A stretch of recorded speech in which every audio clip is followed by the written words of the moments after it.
Dampak sosial dari judi online sangat memprihatinkan. Judi online terjadi di Indonesia pada tahun 2019.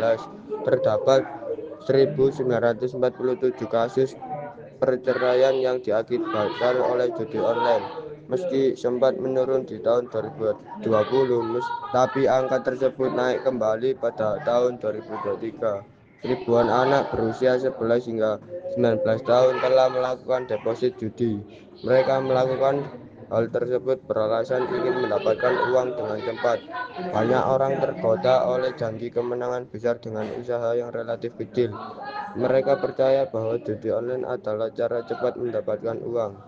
Solusi mengatasi dampak sosial dari judi online: 1. Dukungan keluarga dan teman untuk berhenti. 2. Membangun keterampilan yang sehat. 3. Pemblokiran situs web dan aplikasi. Dampak sosial dari judi online sangat memprihatinkan. Judi online terjadi di Indonesia pada tahun 2019. Terdapat 1.947 kasus perceraian yang diakibatkan oleh judi online. Meski sempat menurun di tahun 2020, tapi angka tersebut naik kembali pada tahun 2023. Ribuan anak berusia 11 hingga 19 tahun telah melakukan deposit judi. Mereka melakukan hal tersebut beralasan keinginan mendapatkan uang dengan cepat. Banyak orang tergoda oleh janji kemenangan besar dengan usaha yang relatif kecil. Mereka percaya bahwa judi online adalah cara cepat mendapatkan uang. Solusi: 1. Dukungan keluarga dan teman untuk berhenti. 2. Membangun keterampilan yang sehat. 3. Pemblokiran situs web dan aplikasi.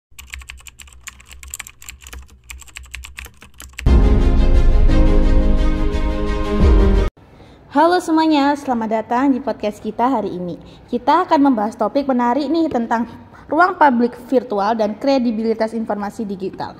Aku Kesha dan hari ini aku ditemani oleh Talita. Hai semuanya, seneng banget bisa ngobrol bareng dua topik ini. Penting banget, apalagi di era digital seperti sekarang ya. Bener banget nih, kita mulai dari topik pertama ya, ruang publik virtual dan ekosistem media pers digital.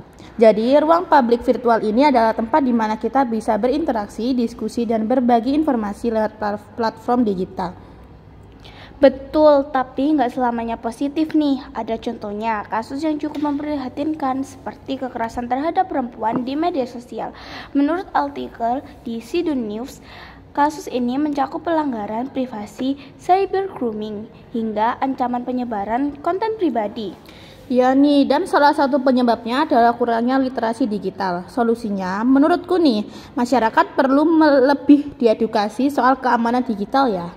Setuju, selain itu kita juga butuh perlindungan hukum yang lebih kuat dan dukungan untuk korban. Dan tentu saja pelaku harus segera dilaporkan. Nah, aku setuju banget nih. Sekarang kita beralih ke topik kedua ya, yaitu kredibilitas informasi digital. Penting banget untuk bisa bedain fakta dan opini. Betul, fakta itu berdasarkan data yang bisa dibuktikan, sedangkan opini adalah pandangan seseorang yang subjektif. Misalnya di pemilu 2004 ada kritik sosial, kredibilitas KPU. Kalau nggak ditanganin bisa merusak kepercayaan masyarakat loh.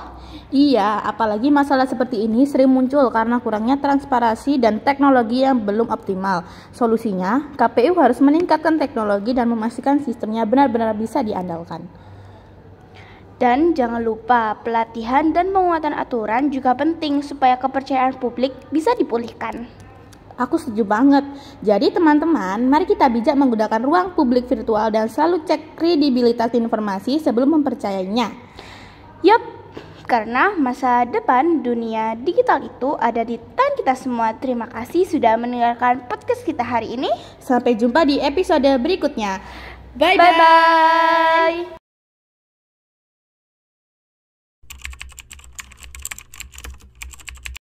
23 melaporkan hasil investigasi saya. PKS anggota KPU penyelenggaraan pemilu 2024 mengecewakan, banyak masalah terkait kredibilitas. Masalah yang muncul dalam penyelenggaraan pemilu 2024 menunjukkan adanya tentang besar dalam menjaga kredibilitas KPU. Jika tidak segera diatasi, isu ini dapat merusak kepercayaan publik terhadap demokrasi di Indonesia. Oleh karena itu, diperlukan langkah-langkah konkret untuk memperbaiki sistem pemilu dan menjaga integritas lembaga pemilu. Hal itu terjadi karena masalah internal di KPU, sistem dan teknologi yang belum optimal, kurangnya transparansi dan akuntabilitas, lemahnya pengawasan eksternal.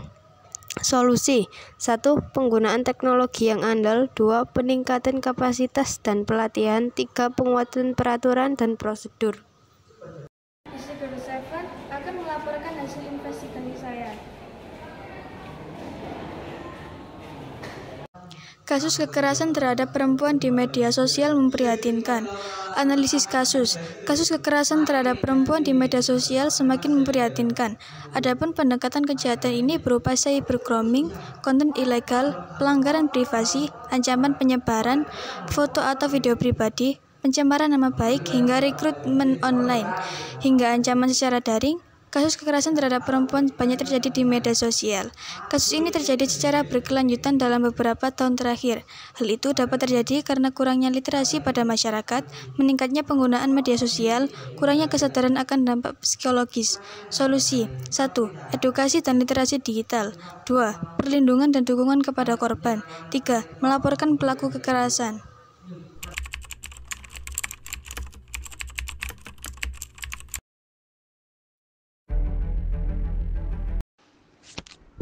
Meghan Markle kenang mau menjadi korban cyberbullying kejam saat hamil.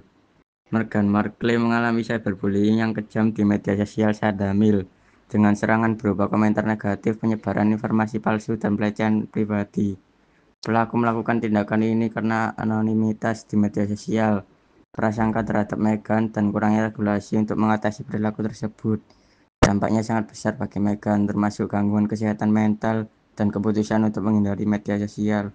Pengalaman Meghan Markle sebagai korban cyberbullying terjadi karena eksposur yang tinggi yang dimilikinya sebagai bagian dari keluarga kerajaan, yang sering menjadi sasaran kritik publik dan media.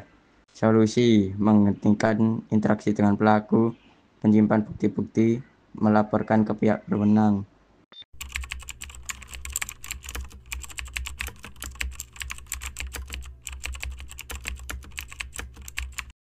Meghan Markle mengalami cyberbullying kejam saat hamil dengan komentar negatif, penyebaran informasi palsu. Serangan ini terjadi karena anonimitas media sosial dan prasangka terhadapnya. Dampaknya sangat besar, termasuk gangguan mental hingga keputusan menjauhi media sosial. Solusinya: hentikan interaksi dengan pelaku, simpan bukti, dan laporkan ke pihak berwenang. 381 Stel